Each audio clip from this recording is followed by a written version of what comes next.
In this tutorial I will show you how to make realistic mockup in Photoshop. Go to Rectangular tool. Draw the shape.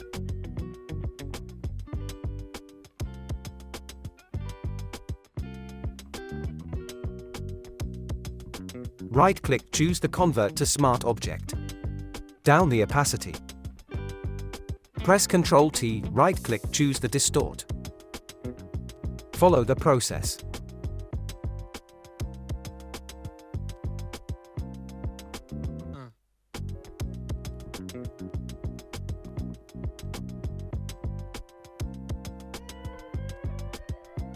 Opacity 100%. Double-click on this layer. Go to File and choose Place Embedded. Select the picture.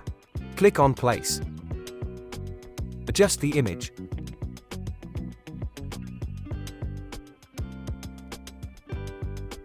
Press Ctrl+S, save.